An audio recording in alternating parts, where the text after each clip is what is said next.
Quality और consistent performance के लिए सिर्फ सिल्वर पंप्स एंड मोटर्स, नाम याद रखना।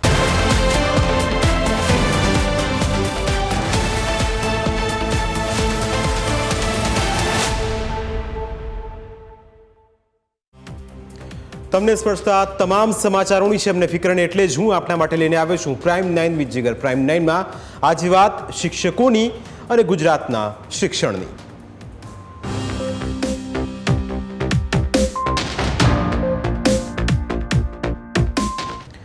ભણે ગુજરાત આગળ વધે ગુજરાતના મંત્ર સાથે ગુજરાત આગળ ધપી રહ્યું છે, પણ શું ગુજરાતના શિક્ષણના પાયામાં બધું બરાબર છે ખરા? આ સવાલ તમારા મનમાં પણ થતો હશે, પણ આજે અમે તમને કેટલીક શાળાઓના દ્રશ્યો બતાવીશું જ્યાં શાળાઓને જ મારી દેવામાં આવ્યા છે એવા તાળા કે જેણે શિક્ષણ જગત સામે સવાલો પણ ઊભા કર્યા છે।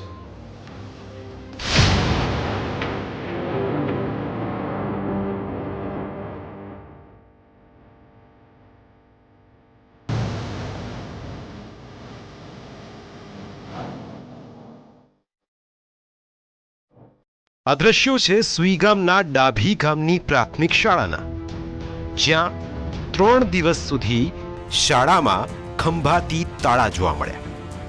અને આ તાળાબંધીનું કારણ જાણશો તો આપ પણ હેરાન થઈ જશો, કારણ કે ગામની આ શાળામાં ધોરણ 9 થી 12 સુધી માત્ર એક જ શિક્ષક છે, અને ગ્રામજનો અને વાલીઓ કહી રહ્યા છે કે આમાં બાળકો ભણે કેવી રીતે? ડાભી સરકારી માધ્યમિક શાળાને તાળા બંધીને આજે સતત ત્રીજો દિવસ છે, તેમ છતાં ઉપરના અધિકારીઓ વાલીઓની માંગ સ્વીકારવા તૈયાર નથી। અહીં ડર એ વાતનો છે કે વિદ્યાર્થીઓના ભવિષ્યનું શું? આવી જ કહાની નર્મદાના ખોચરવાડા ગામની પ્રાથમિક શાળાની પણ છે। ચાલો, તમે નૈનાબેનના વર્ગમાં ભણવા માંગો છો?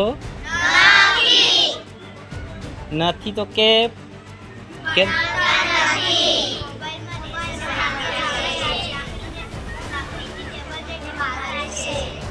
એવું છે એટલે નથી ભણવા માંગતા? ચાલો, વાંધો નહીં। અહીં મુદ્દો શિક્ષિકાની બદલીનો છે। ગ્રામજનો એવા રોષે ભરાયા કે શાળાને જ તાળા માર્યા। ગ્રામજનો કહે છે કે શિક્ષિકાનું વર્તન બરાબર નથી। આ ગામની શાળામાં 1 થી 5 સુધીના વર્ગ છે અને 74 બાળકો અભ્યાસ કરે છે। ગ્રામજનો કહે છે કે શિક્ષિકાનું વર્તન યોગ્ય નથી અને બદલી નહીં થાય ત્યાં સુધી શાળાને તે તાળા મારતા રહેશે।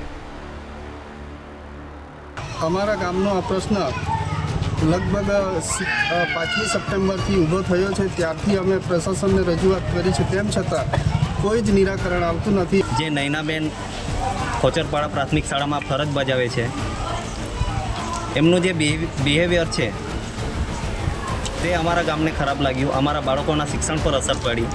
આજ બાળકો એમના ક્લાસમાં બેસવા માંગતા નથી અને ક્લાસ ખાલી હોય છે। આ 3 મહિનાથી પ્રશાસન કેમ નથી જોતું એ વસ્તુને? હવે તમને રાજકોટના જસદણના ગુંદડી ગામે લઈ જાઉં। તમને સવાલ થતો હશે કે ભગવાનના શરણે ભૂલકાઓ શા માટે? તો તેની પાછળનું કારણ છે શાળાની જર્જરી સ્થિતિ। કુંદડી ગામની પ્રાથમિક શાળામાં 120 વિદ્યાર્થીઓ અભ્યાસ કરે છે, પણ તમામ અત્યારે માતાજીના મઢમાં બેસીને ભણે છે। શાળાના નવા બિલ્ડિંગ અંગે અનેક વખત શિક્ષણ વિભાગને રજૂઆત કરવામાં આવી છે, પરંતુ હજુ સુધી કાર્યવાહી કરવામાં આવી નથી। હા, મંજૂરીમાં એવું છે, અત્યારે ડેમેજ રૂમ હોય એટલે આપણે બાળકોને બેસાડી ન શકીએ, પણ એના માટે આપણે વૈકલ્પિક વ્યવસ્થા કરેલી છે અને પંચાયત તરફથી આપણને જમીન પણ ફાળવી દીધેલી છે ને જિલ્લામાં મંજૂરી માટે આપણે પ્રકરણ મોકલેલું છે, એટલે એ મંજૂરી આવી જશે એટલે તાત્કાલિક ધોરણે આપણે શાળાનું નિર્માણ ચાલુ કરી દઈશું ને શાળાનું નિર્માણ પૂરું થાય એટલે આપણે બાળકોને ફરી પાછા શાળામાં બેસાડવાની વ્યવસ્થા કરી દઈશું। એક તરફ શિક્ષિકાના વર્તનથી ગ્રામજનો નારાજ છે, ત્યાં હિંમતનગરના રાયગઢ ગામની પ્રાથમિક શાળામાં શિક્ષકોના અંદરોઅંદરના ઝઘડાથી કંટાળીને ગ્રામજનોએ શાળાને તાળા માર્યા હતા। સ્થિતિ એવી કે ગ્રામજનોએ શિક્ષકોને 5 વખત સમાધાન કરી આપ્યું, પણ શિક્ષકો છે કે માનવા તૈયાર નથી અને બાળકો પર તેની અસર ન થાય એ માટે શાળાને તાળા મારવામાં આવ્યા હતા. તો આ સ્થિતિ છે ગુજરાતની અલગ અલગ પ્રાથમિક શાળાઓની.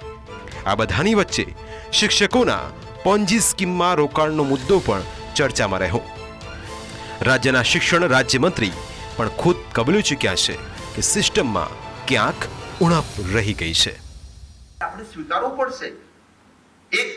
એક ડોક્ટર બનીને ભ્રષ્ટાચાર કરે, આ ખ્યાતિ વગેરે તમે જોઈ રહ્યા છો. કોની વાંક છે? એને ગોળથુથીમાં આપણે પાયું નથી સાહેબ. મૂલ્યનિષ્ઠતા, સત્યતા, અને ત્યારે માત્ર ને માત્ર પૈસા આધારિત એ પોતે તો સુખી થતા નથી પણ બીજાને પણ નથી કરતા. ત્યારે કંઈક જવાબદારી આપણે સ્વીકારવી પડશે.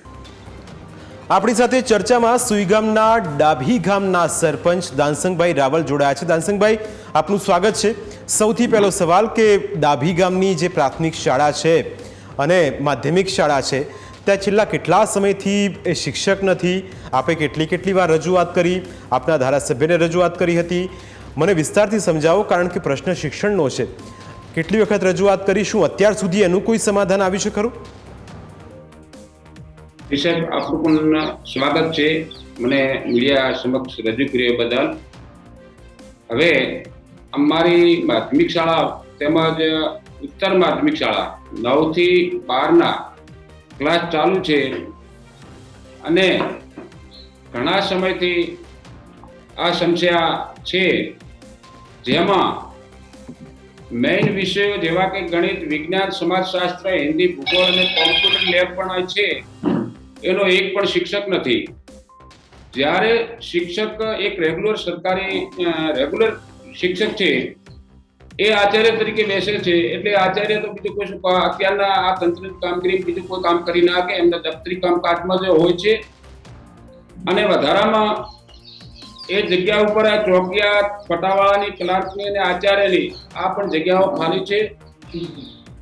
અમારું શાકનું મેકઅપ છે અને ત્યાં અમારા ગામથી લગભગ 1.5 કિલોમીટરના અંતરે સ્કૂલ આવેલી છે અને ત્યાં લગભગ 70% બાળાઓ ભણવા આવે છે. એટલે લગભગ 11-12ની બાળાઓ, એટલે મોટી ઉંમરની બાળાઓ હોય એ નિર્જન જગ્યા જ્યાં બાળકોની ઝડાઝુંડી સાથે આ શાળા સંકળાયેલી છે. ત્યાં સીસીટીવી કેમેરાની કોઈ જોગવાઈ નથી, ત્યાં બાઉન્ડ્રી હોલની કોઈ સુવિધા નથી, ત્યાં પીવાના પાણીની પણ સુવિધા નથી. આવો અમારો પ્રશ્ન શિક્ષણ પાછળ હતો. સમયથી આ સમસ્યા છે. શિક્ષકો, આપ કહો છો કે મહેકમ છે એની સામે શિક્ષકોની ભરતી થતી નથી. શું આ અંગે અવારનવાર રજૂઆત કરવામાં આવી છે? શું તમને પહેલાં ક્યારે એવું કહેવામાં આવ્યું હતું કે તમારી આ જે પ્રશ્ન છે એનું સોલ્યુશન આવી જશે, ચિંતા કરતા નહીં? હા સાહેબ, અમે અનેક વાર આ રજૂઆતો તંત્રને કરી છે, શિક્ષણ અધિકારીને પણ કરી છે કે ભાઈ અમારું આ પાયાનું શિક્ષણ છે અને ખાડામાં ના જાય, માટે મહેરબાની કરો, ઉપકાર ગણો તો ઉપકાર, પણ આ વહેલી તકે અમારી શાળા પઢો. અને ગત ફેરા 96% મારું રિઝલ્ટ હતું અને આ ફેરે રિઝલ્ટ અમારું શા માટે અને અમારા બાળકોનો ભાવિ શા માટે બરબાદ કર્યો છો? અમે અવારનવાર રજૂઆતો લગભગ 6-7 વખત ડીઓ સાહેબને કરેલી છે. બિલકુલ. બીજું, કેટલા વિદ્યાર્થીઓ અહીં આવે છે ભણવા માટે? જે ડાભી ગામ છે એ સુઈગામથી કેટલા અંતરે આવેલું છે અને આસપાસના કેટલા ગામના છોકરાઓ આપની આ શાળામાં આવે છે? હવે ત્યાં સુઈગામથી 30 કિલોમીટરના અંતરે આવેલો છે ડાભી ગામ, અને ત્યાં લગભગ 12 થી 13 ગામના વિદ્યાર્થીઓ આવે છે, જે બધા 5 કિલોમીટરથી વધારે અંતરના વિદ્યાર્થીઓ છે. એમાં 12 ગામથી આવતી બાળાઓની સંખ્યા 135 છે અને ત્યાં એક જ ડાલા મારફતે, જીપ ડાલા મારફતે બધા 56 બાળકો એક જ ડાલા ભરાઈ અને આવતા હોય છે. એટલે અમારી મેઇન પ્રાથમિકતા બસની સુવિધા માટેની અમે એમને એ પણ રજૂઆત કરેલી હતી. બિલકુલ. આજે શિક્ષકની આપ દાનસંગભાઈ વાત કરી રહ્યા છો, શું અગાઉ આ જ પ્રશ્ન રહેતો હતો કે પછી છેલ્લા કેટલા સમયથી આ સ્થિતિ છે કે કોઈ શિક્ષક ગયા અને પછી નવા શિક્ષકની ભરતી થઈ નથી? બીજું કે જે શિક્ષકોનું મહેકમ છે એમાં કોઈ રજા પર હોય અથવા તો એ શિક્ષકો અદલાબદલી કરીને અહીં ભણાવવા માટે આવે છે, એવું કંઈ છે ત્યાં? સર, જ્યારે 2011 અમારી સ્કૂલ ચાલુ થઈ એટલે લગભગ 13 વર્ષથી આનો આ પ્રશ્ન ઉપલબ્ધ છે અને છતાં બાળકોની મહેનતનો રંગ લાવી અને અમારી શાળાનું રિઝલ્ટ લાવે છે.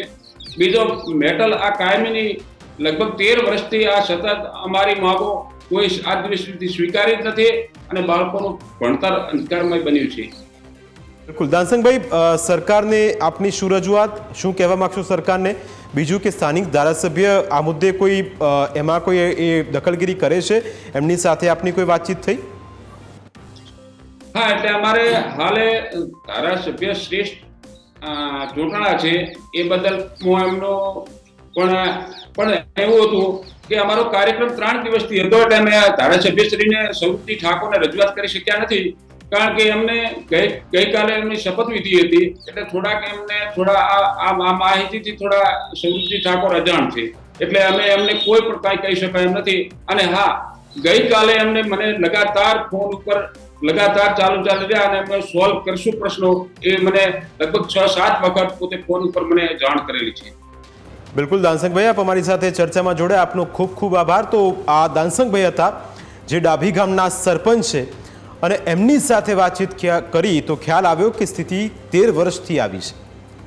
એટલે વિચાર કરો કે જે ગામમાં 13 વર્ષથી આ જ પ્રકારની સ્થિતિ હોય, જ્યાં શિક્ષકોની જગ્યા છે પણ શિક્ષક છે નહીં, એવી સ્થિતિમાં બાળકોનું ભવિષ્ય પણ અહીં અંધકારમય બન્યું છે. પ્રાઇમ 9માં સમય થયો છે બ્રેકનું. બ્રેક બાદ પાછા ફરીશું.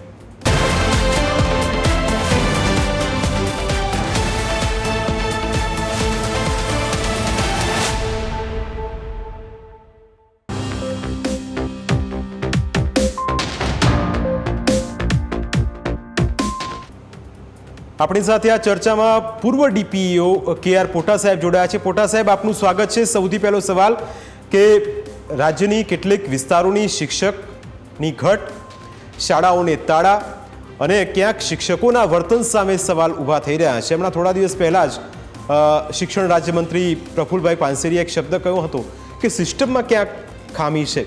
થોડી વાર પહેલાં જ એક ગામના સરપંચ પોટા સાહેબ કે જે ડાભી ગામ છે, સુઈ ગામથી 30 કિલોમીટરની અંતરે આવેલું છે, સરપંચ સાહેબ સાથે વાતચીત કરી. તેમણે કહ્યું કે સમસ્યા બહુ વિકટ છે, શિક્ષકોની ભરતી થતી નથી, શાળાને તાળા મારવા પડે એવી સ્થિતિ છે. ન માત્ર પોટા સાહેબ સુઈ ગામનું ડાભી ગામ હોય કે નર્મદાની વાત છે, આ તરફ હિંમતનગરની એક શાળામાં પણ આ સ્થિતિ છે. એટલે અલગ અલગ વિસ્તારોમાં હવે વાલીઓનો આક્રોશ વધી રહ્યો છે અને તાળાબંધી જેવી સ્થિતિ ઊભી થઈ છે. વર્તમાન સ્થિતિ અને જે ચિંતા પ્રફુલભાઈ પાનસેરીયાએ વ્યક્ત કરી છે એ બંને વચ્ચે સમાનતા પણ ક્યાંક જોવા મળી રહી છે. એટલે આ મુદ્દે પહેલાં આપનું રિએક્શન. આમાં વાત એવી છે કે દર વર્ષે નાણાકીય બજેટ તૈયાર થતું હોય છે અને નાણાકીય બજેટ તૈયાર થતાની સાથે જ કેટલા શિક્ષકોની જરૂરિયાત છે એ પ્રસ્થાપિત થાય છે અને એ પ્રમાણે જો જગ્યા ભરાય તો કોઈ દિવસ ઘટ રહે નહીં, કારણ કે કેલ્ક્યુલેશન પરફેક્ટ હોય છે. હવે જ્યારે બજેટ તૈયાર થઈ ગયું, જગ્યા ભરવાની કામગીરી બજેટ તૈયાર થતાની સાથે જ થઈ જવી જોઈએ. એપોઇન્ટમેન્ટ આપવી એ જુદી વસ્તુ છે, પણ પ્રક્રિયા તો શરૂ કરી દેવી જોઈએ. હવે આ પ્રક્રિયા અને ખાલી જગ્યાઓ એનું સામંજસ્ય જોવા મળતું નથી.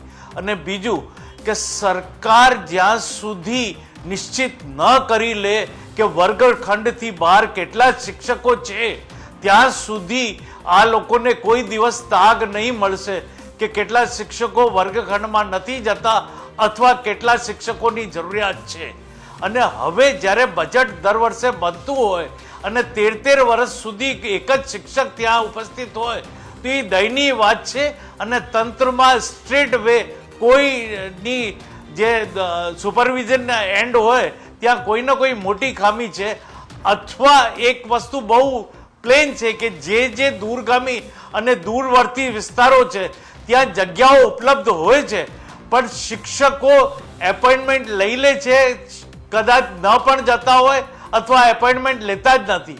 બીજું કે બદલીના નિયમો એવા છે કે તાલુકા ફેર અને જિલ્લા ફેર અથવા અરસપરસ બદલીના નિયમોના કારણે જે માણસોની દૂરગામી વિસ્તારમાં બદલીઓ થતી હોય ત્યાંથી એ બદલીના નિયમોના તહત એ પોતે બદલી કરાવી લે છે.